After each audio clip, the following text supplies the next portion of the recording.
Hey guys, Rob here. Beautiful sunny day, mid-October. Heading off to the studio, and I was thinking about something. I thought I'm going to pull over and do this quick video for you all. I want to talk to you about, having a gut reaction, relying on your intuition and developing your intuition, give you some thoughts and some strategies to think about. So I got my coffee. Life is good.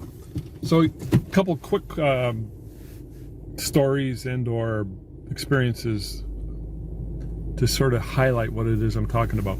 First of all, about 3 years ago, I had a 2-week road trip with an uncle of mine. He's retired. He's 78 years old, and he had a long history and a long lifetime of being self-employed as a finance and or deal maker or in real estate and real estate development.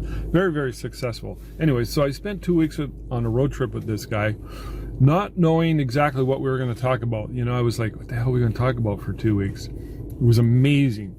90% of what we talked about was business, and I love that kind of stuff. You know, it's just something that really fascinates me.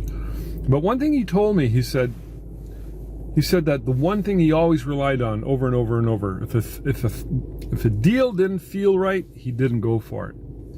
If it felt right, he went for it. So he trusted his gut feel. He said that was the number one most important thing. And likewise, a few months ago, I asked my wife, Tina, we have an apartment building with about 25 units. And our tenancy hassle rate is very, very low. By the way, if you're into real estate, especially residential real estate, the number one strategy is to pick the right tenants. This will serve you well. Anyways, I asked her, I said, how do you maintain this amazing consistency insofar as not having any problem tenants? Like, it's year after year after year. When we have a vacancy, we have proper procedures in place. You have to fill out an application, which is pretty typical, and we ask for 2 references. A lot of people don't follow up on the references, or they start to get lazy. She's very consistent. But she told me, she said, the number one thing that I do is I trust my gut feeling. I was like, wow, amazing. If she doesn't feel right about the applicants, they ain't getting in. Anyway, so, I had a similar experience probably about almost 30 years ago. I remember I was in my studio and a young couple were interviewing me. They were wedding shoppers. They come in, they want to know about your wedding photography services. And I remember about 3 or 4 minutes into our conversation, I just felt these guys are frauds. I just felt it from the top of my head to the tips of my toes. I remember it just like freaked me out, and I had to sit down. And to this day I remember. But I kept talking to them. I tried not to show that I was visibly a little bit thrown off. Turns out they were journalists. They were young journalists who were doing a local publication on all the wedding photographers and their services. I mean, that's innocent enough, right?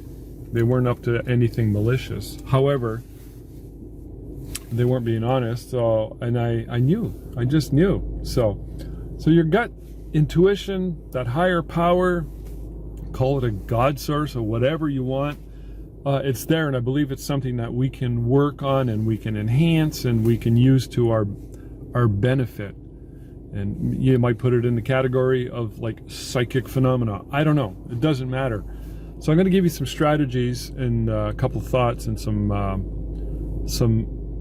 quotes from a video, which I'll put in here, by the way. I put in the description and down below. You got to watch this video. It's amazing. This guy puts his mind map in there, so I printed it out.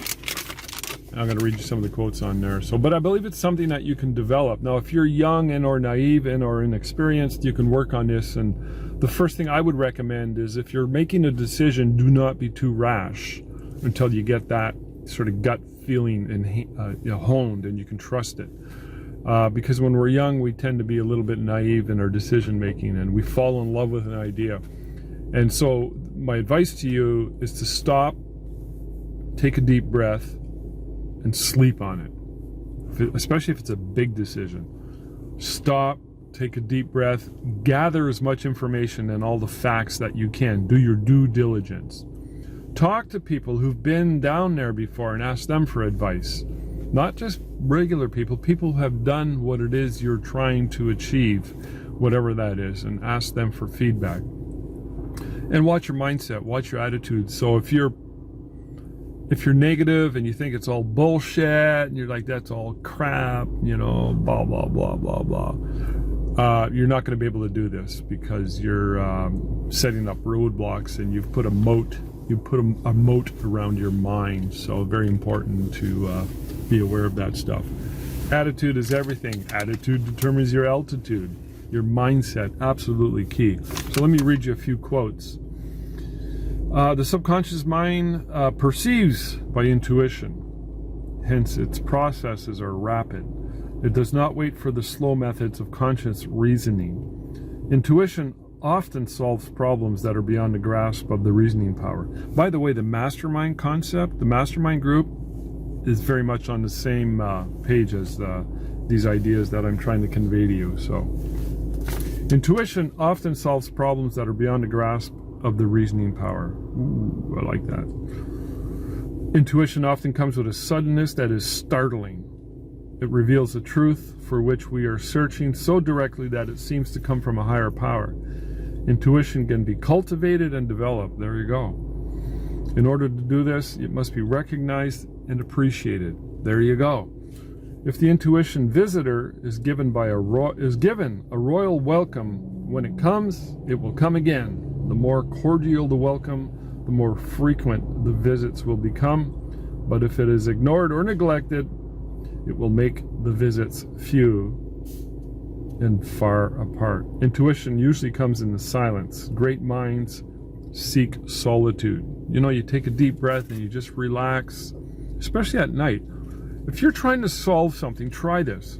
At night before you go to bed, just simply visualize what it is you're after and or whatever that question is. The clearer you are on that ability to visualize and sense it and feel it, and then just let it go. Let it go and let it drift away. And then the next morning the answer will come to you. Don't overthink it. Especially don't put yourself in a state of fear. So yeah, silence. Yeah, I think that's all I got to say about that. Sounds kind of weird. And again, this also applies to 2 or more people that gather with the same intention of improvement and are trying to find solutions to a particular situation.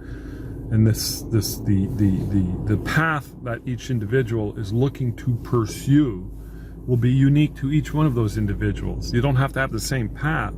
Could be like self-improvement or business solutions or anything that is unique to that person, but together you're looking for an answer. I think a mistake that a lot of people make in the mastermind setting is, let's say for example, I have a situation and I talk about it.